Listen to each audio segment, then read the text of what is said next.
It's been an evening of mob brawls, attacks on businesses, violent clashes and tear gas. So much tear gas. In more than 5 months of protests, the past 24 hours has pretty much been the worst of it. There are 2 men in intensive care, a 21-year-old protester who was shot by police during a scuffle yesterday, and an older man who was captured on horrific video being doused in petrol and set alight during an argument with some of those young protesters.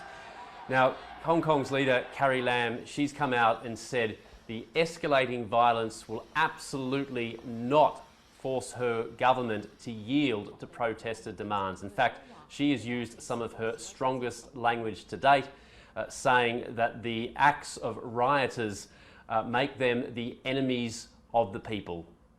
If there is still any wishful thinking that by escalating violence, the Hong Kong SAR government will yield to pressure to satisfy the so-called political demands, I'm making this statement clear and loud here.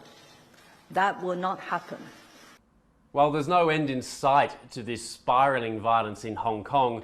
Up here on the mainland, it's playing into the Chinese government's narrative that the protests are largely violent, that it's about separatism, and it's destroying a Chinese city. There's a real nationalistic narrative to it.